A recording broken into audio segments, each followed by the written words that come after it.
Okay, good morning to everyone. Good morning, Donniel in Israel. Good afternoon in Israel. Thank you for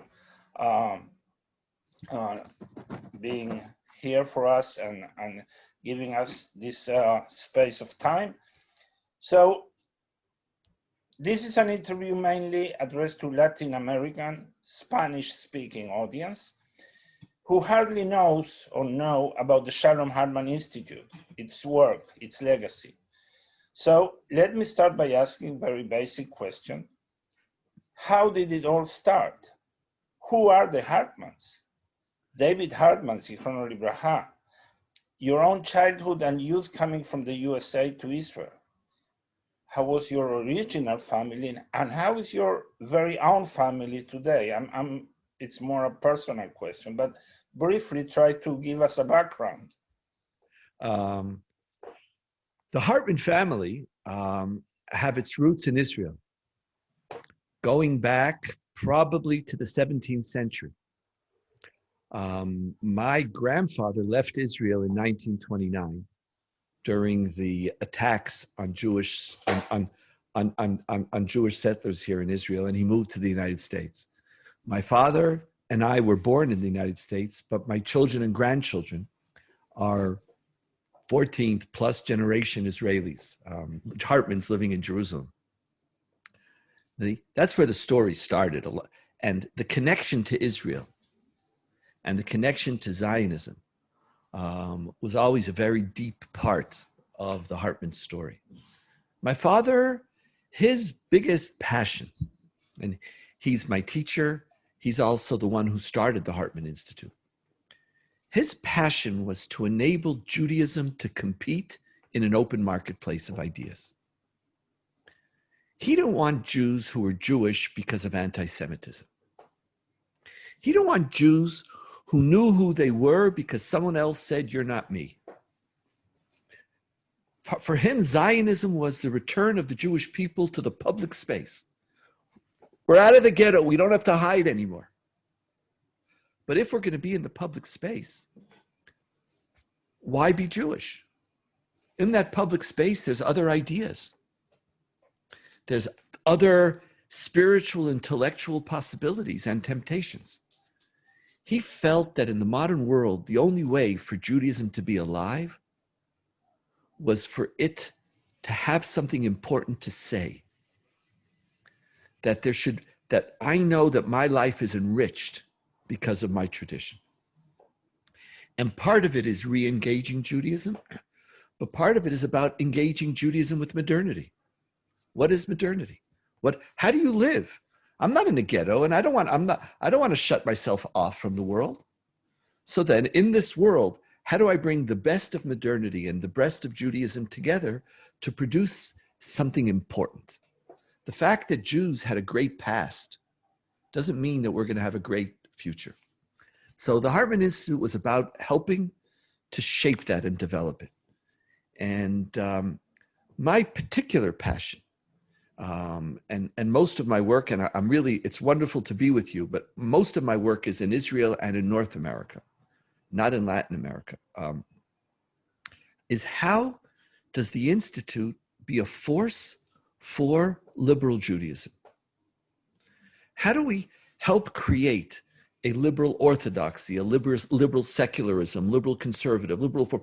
How do we help develop a Torah that embraces the best of Western society, human empowerment, rights, pluralism, the responsibility of a tradition to speak to me, my own authority, a whole slew of liberal values. How does the Hartman Institute, there's a lot of institutions out there trying to open up doors for people. We want to be a place that helps foster from orthodoxy to secular, that whole spectrum, a liberal Jewish perspective, both in Israel and in North America. Okay, so you mostly answered my second question, so I will go to my third question, and it's something you also mentioned now. The Shalom Hartman Institute addresses the two main centers of Jewish life in the world, as you have often said, that is North America, mostly the USA, Canada, and Israel. However, there are about another 2 million Jews living all around the globe in large communities. For instance, Argentina is a very large community. France used to be very large, now it's dwindling. What can the Shalom Hartman Institute and what I call the Hartman discourse offer to those Jews? What do you think we can? See, here, one of the reasons for the focus is, see, that's why I need you. You know, I need translators. I do my best. Now, I don't just need translators into language. There's two communities that I've lived in. I've lived in North America, I live in Israel, and I understand. And so my job is to teach and develop programs. Now, in the Institute, we work with change agents. So if people from France, England, Latin America, South Africa, etc., South America, would come, that's their job will be to translate me and my faculty to their communities. See, I don't have a notion of how, I don't believe that I have an answer for every Jew's question. I don't. And I don't believe that I'm meaningful for every Jew. My job is to teach a Torah that I feel is morally and spiritually compelling. My job is to find people who want to take that, and they're going to take pieces of it and translate it to their audiences. So it's that act of translation that becomes critical for us to be able to support Jews in other communities around the world. I don't like the notion that essential to Hartman Torah is there is no such thing as Judaism. There is no, I tell my students, if anybody says to you, Judaism says, run out of the room as fast as you can. Get out, there is no such thing. There are Judaisms, there's plural, there's multiple Judaisms. So I have to create spaces for those multiple Judaisms. And part of the way I do that is by having different people come study and having different faculty. But at the end, Judaism will only be alive in your community if you do that translation. You know your community, I don't. And so my job is to teach what I know and for people to take pieces of it or to reject all of it. And that's okay. Pluralism requires of us that we all know that none of us own the access to Judaism. And so without you, I would be irrelevant in your community. And I know that. And I have no aspiration. I don't have a right to be your community's teacher because I don't know their questions. I don't know and every teacher, there's only a certain amount that you could know. So it's the translation is what makes it is what makes it possible. Well, I appreciate your concepts very much. And I must confess to you that when I come to Jerusalem and study with you, I also have to pick some issues and some issues not to pick, because some issues are so American, I mean, North American, like the Trump era. When you had to discuss the Trump era, wasn't your problem. In the end, it is my problem, and I am very much involved with America through television on that, but this is a personal thing. But Correct. Of course, if you came to Argentina, you wouldn't understand what they are talking about. So that's what you're saying. It's very interesting. So let's go forward. There's been talk lately about the creation of a ministry of the diaspora in Israel, right? There is one. Yes, already there is one, because we got some questions. They want us to bring them information. Now, do you believe this is a true step forward in the mending of the wars between Israelis and Jews out of Israel? Or is it mostly a political move to soften or ease the gap that is growing steadily?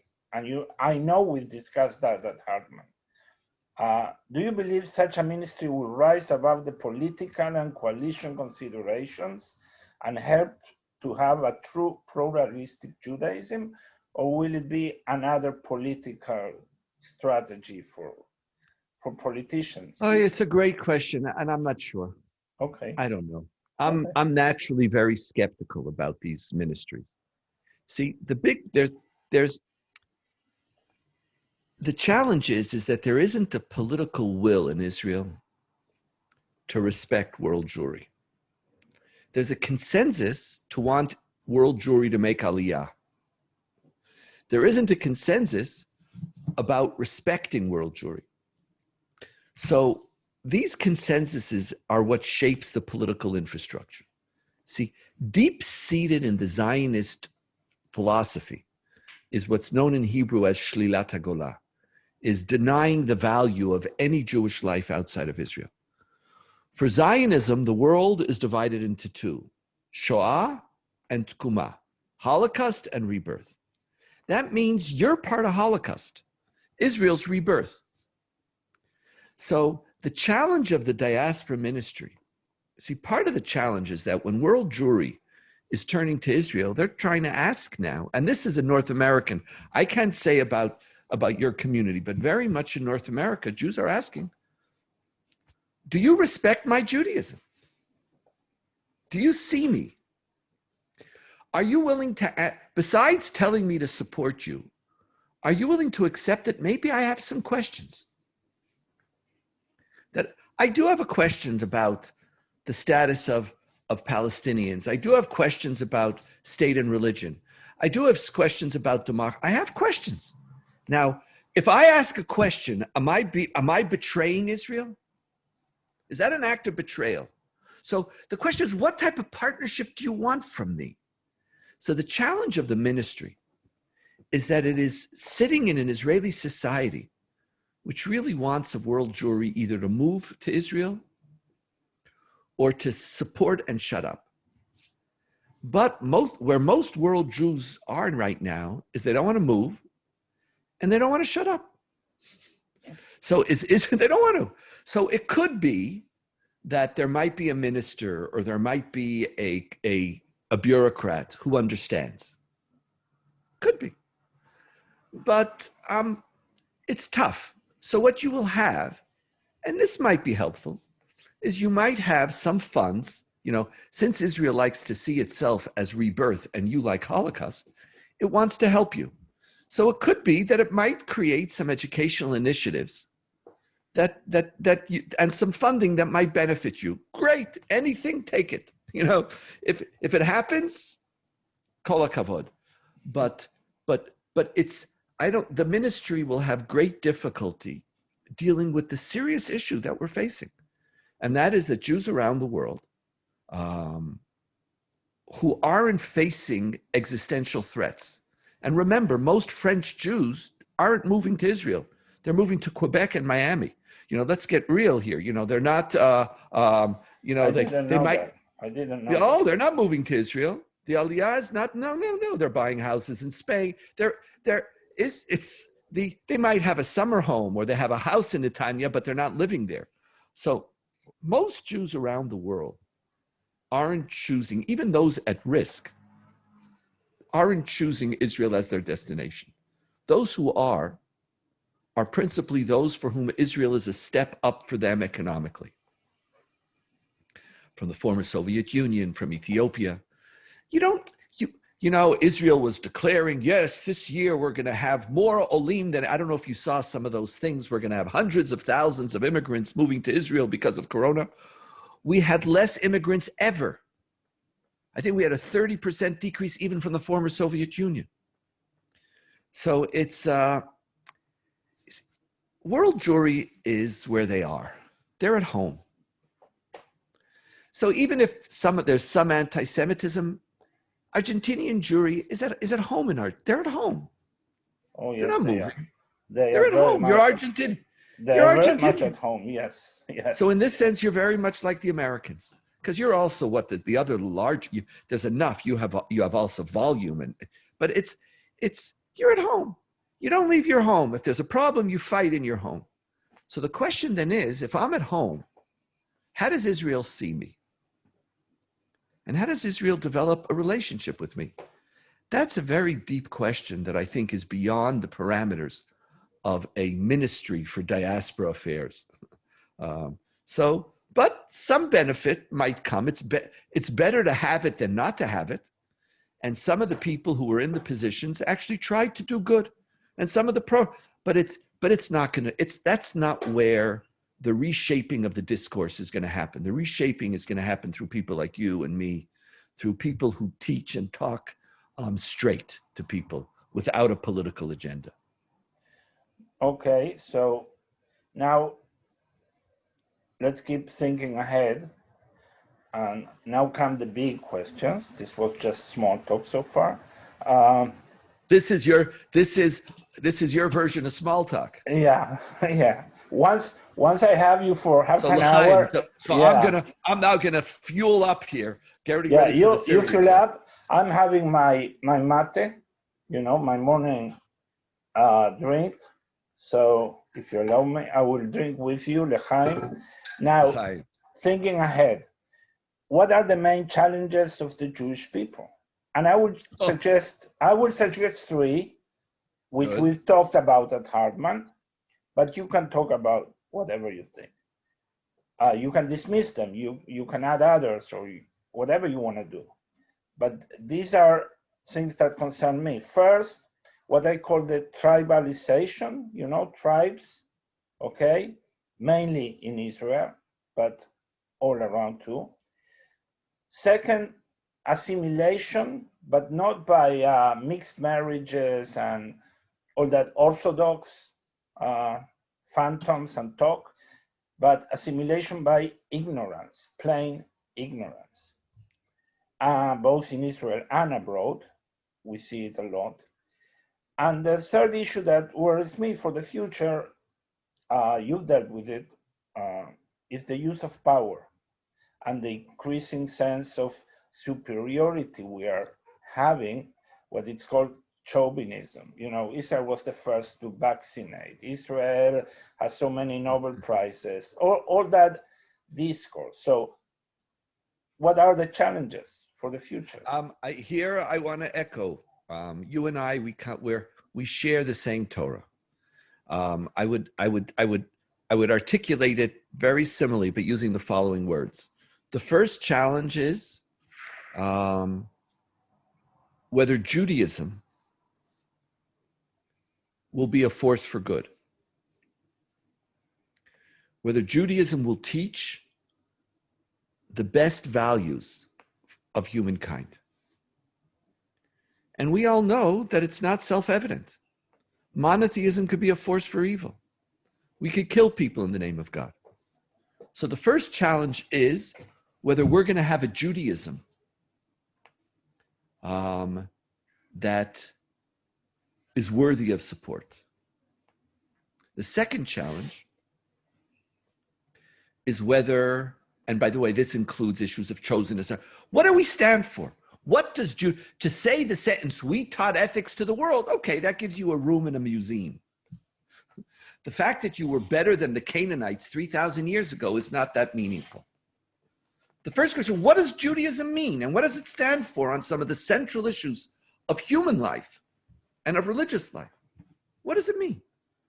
What does it mean to believe in God? What does it mean to have power? What does it mean to be sensitive about an environment? What does it mean in your relationship to other people? What is the Torah that Judaism teaches? And the assumption that a 3,000-year-old Torah will be relevant forever is simply false. So the first challenge is a constant spiritual, intellectual journey. Is our tradition worthy? The second is whether and how Jews will choose our tradition. Because we could have a great tradition, and if most Jews are in the, they've turned the channel, the second challenge is how do we enable more and more Jews to love Judaism, to be a part of it? And here, any spectrum, that this is theirs, and I'm not saying whose Judaism is better and whose Judaism is worse, but how do we I use the term, how do we make sure that most Jews are players and not spectators? You were speaking, that's the assimilation most Jews today are spectators. So even if we have a great tradition, if they're not consuming it, I need players. And the third challenge is how do we ensure that the Jewish people live with each other. That we don't allow our Judaisms to divide us. That Jews in Israel and around the world see each other as part of a people. And that our obligation is to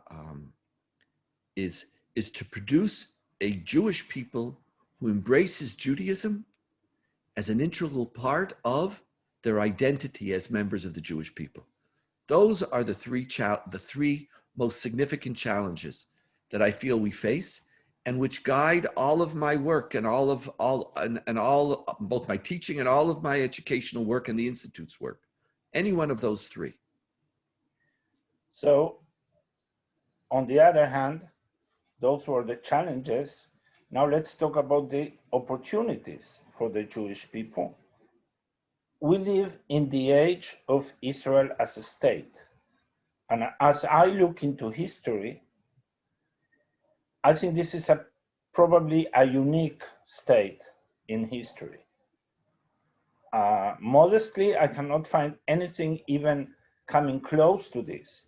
The power we have, the standing among the nations, in spite of anti-Semitism and the UN and all that. I think this is a unique time in history, and we are privileged to be part of it.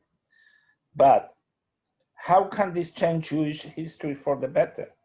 I mean, I hope Israel is not destroyed as the former kingdoms were destroyed, and I hope Israel lives for centuries to come. But how do you see it happening?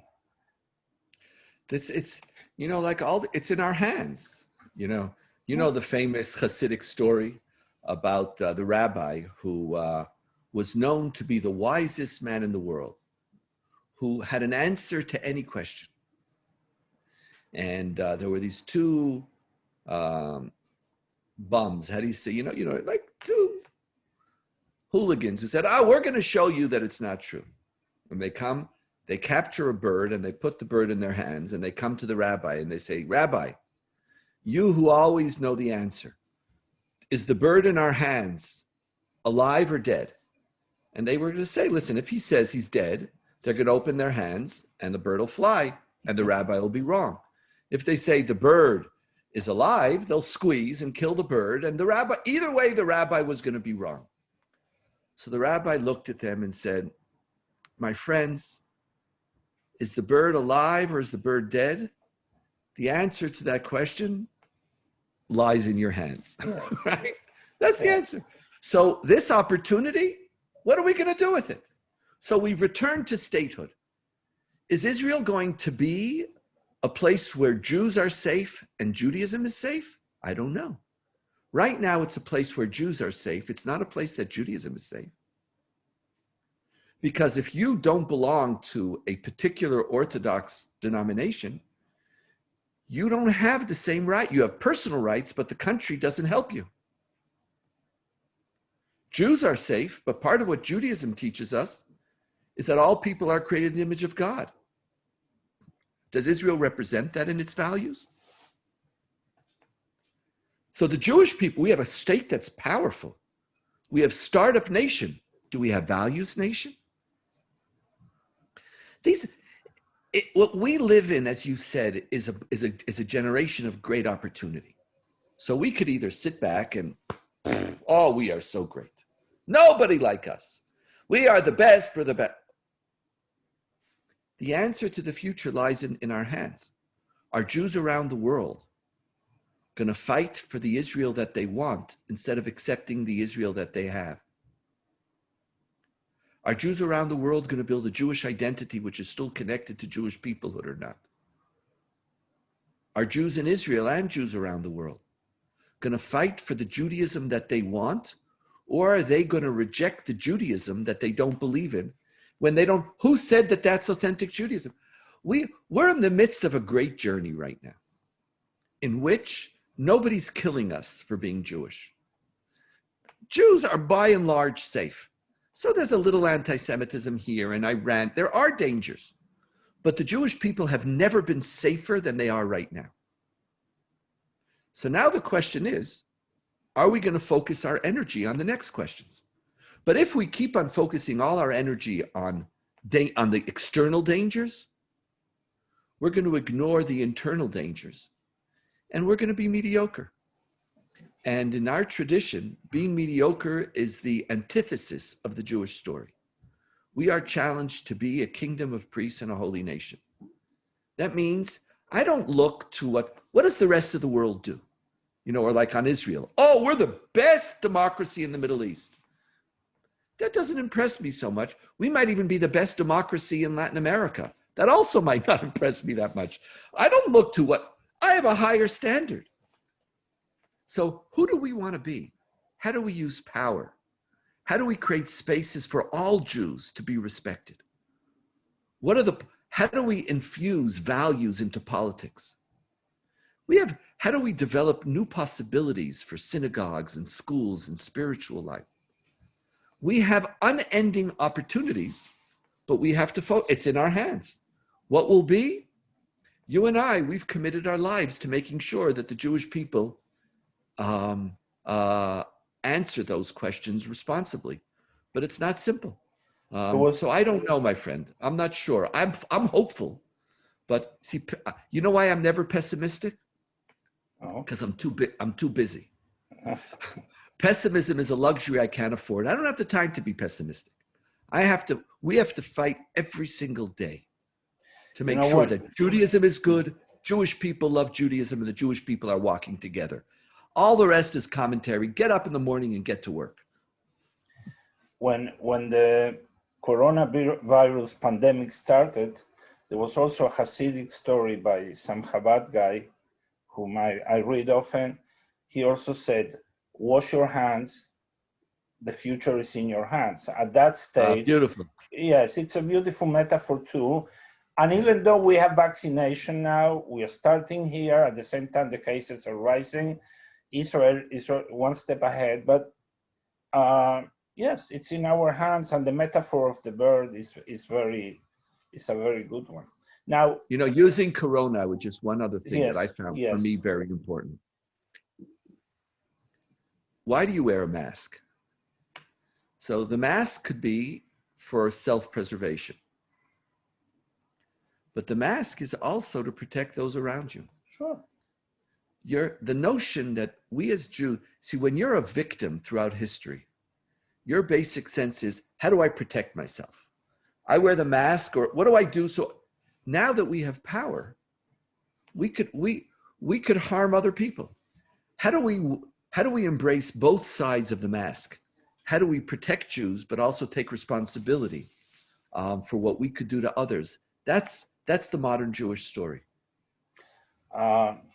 Talking about coronavirus, I think one of the most important lessons we've learned is humility, to be truly humble, because as powerful as we are, and I don't speak only as Jews, what happened to the United States of America in the last year was absolutely crazy and out of proportion. The most powerful country in the world, and it has over 500,000 deaths because of corona. So humility, and that leads me also to the religious aspects. There are some things, some issues which you can simply control. So it's beyond you. I think that's an important lesson that we will have to talk about in the future when it's over. So now I come to my last question, and now it's getting big, so get ready. During the 7 times I've attended Hartman summer program, 7 times already, I've heard and learned from you concepts and ideas that have helped me in my own wording of Judaism. In fact, everybody who will listen now to this interview will realize why I talk the way I talk, because they will listen to you and they will know the source, okay? Now, for instance, some concepts that I've cherished and I've used very, very often is the concept of Jews of Genesis and Jews of Exodus. I love that, Donniel. Your quote of Genesis 18:25 about God and Abraham arguing about moral ethics and decisions regarding Sodom and Gomorrah. And your quote from Tractate Eruvin, these and these are the words of the living God. Now, and so many others, but for this interview, I will pick up one idea I'd like you to comment for our audience, as limited as our time is. What is a Jew? And if you want me to be more specific, I'd love if you could elaborate on the idea of a black empty space ahead, a concept you introduced in the closing session in 2016. I don't know if you remember that phrase. I don't. A black? You said something like, I don't have the quote, but you said something like, what is a Jew? You said you have to leave a black empty space ahead. And I understood that you were meaning you have to let any configuration be possible. So like you have to be open to that space. Yes. Now, on the other hand, your doctoral thesis is the boundaries of Judaism. Right. So, I mean, in the short time we have left, some clues on that, or whatever comes to mind. Good. I'm finishing now. Hopefully, in the next 2 months, I'm going to be finishing this book, a book called "Who Are the Jews?" Okay. And the Genesis and Exodus Judaism are the beginning of the book, and something that I've been thinking about and teaching for about 10 years. Part of the story about Judaism, and this is what you spoke about, the black hole, is we are the stories we tell ourselves about ourselves. Judaism is not what a rabbi says Jews are. Judaism is not what the Bible says Jews are. We are a living people who came out of Egypt together, and who for the last 3,000 years, 3,500 years, have been walking and telling very different stories. With sometimes they connect and sometimes they're different. At the end of the day, Judaism is the sum of the stories we tell ourselves about ourselves. Now, where will it go? I don't know. We don't know where the story is going to be. Judaism as a religious tradition is a tradition that involves ethics, it involves faith. Like, we're part of a story in which Hillel says, what's Judaism? What's hateful unto you, don't do unto others. That's the whole Torah. The rest is commentary. He leaves God out of the story. He leaves God out of the story. Right. Maimonides comes along and says, if you left God out of the story, it's not Judaism. For Zionists, Judaism is about embracing Jewish peoplehood. So part of, I think, what we need to do is we have to tell a rich, who are the Jews? It's going to depend on the stories we tell. Are we going to tell stories that are wide enough, broad enough to enable people who are God intoxicated to find a place, people who are atheists to find a place, people for whom Jewish peoplehood and belonging are integral? There isn't one chapter to the Jewish story. And part of our responsibility as we move forward is not to let any single answer have a monopoly. Because when the story gets narrower, most Jews stay outside. And we're going to know the story. And the story's still evolving. And Judaism will be also where the Jewish people take it. And our job is to influence those Jews. But who is a Jew is not going to be determined by me or you. It's going to be determined by the successes of our work, and ultimately by the choices the Jews will make. And will they choose a Judaism that's powerful and meaningful? Will they choose a Judaism that Jews love? Will they choose a Judaism in which Jews are relating to each other? That's the unknown. But it's about, we're about to celebrate Pesach, and there's an interesting line, Chayav Adam lirot et atzmo ki'ilu hu yatsa miMitzrayim. Every Jew has to see themselves as if they came out of Egypt. There is no commandment that every Jew has to see themselves as if they stood at Sinai. To be a Jew is to be part of a dynamic story with a phenomenal past and with a future that we don't know yet. And how do we listen to that past and use it to shape our future? That'll be that will ultimately be the answer. In one generation, Israel said, "Who is a Jew? Anyone whom Hitler would kill for being a Jew." So that means if you were born from a Jewish mother or a Jewish father, you were married to a Jew, you converted to Judaism by any denomination, even if you had one Jewish grandfather. That was the answer for who is a Jew post-Holocaust. That's not a rich enough story to keep our children and our grandchildren Jewish. So buckle your seatbelts. The Jewish people are telling a lot of interesting stories. If we could help shape those stories, then we'll have a great future. And then each generation is going to add its chapter, and then each generation will know how to answer the question of who is a Jew. Okay, thank you. This has been the interview. Now I have one personal question I want to ask you. Will we have summer programs in Jerusalem again?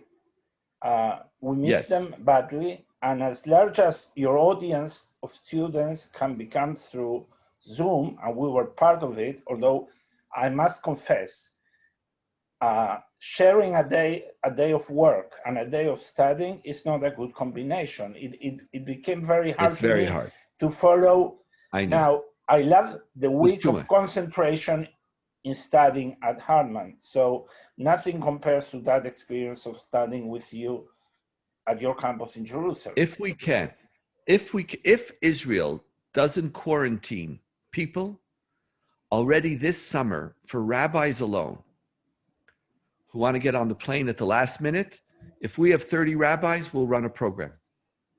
So we're going to do the Zoom program, but if 30 rabbis, if in June, if for those who are vaccinated, if they could come without quarantine, we'll run a program for 30 rabbis. For those who, like you, want the experience at the Beit Midrash. And then inshallah, by next summer, we'll be back in business. Yes, that's what I thought. So, Donniel, it's been a privilege as usual. And I appreciate very time personally that you gave me this time. We'll keep translating you even when the issues are not so relevant for us, but you know, you always get something, you always get ideas, and it's very challenging for our congregation and thank you. And the whole area, Judaism. We are now working also through a big Jewish radio in Argentina. So we're building up a radio high in Argentina. I appreciate your time. Have a wonderful afternoon. Pleasure. It was my pleasure. Nice being with you. And my regards to everybody. Okay? I will. Love. Be well. Be well. Shalom. Kol tuv v'litraot bekarov. Bye-bye. Amen. Bye-bye.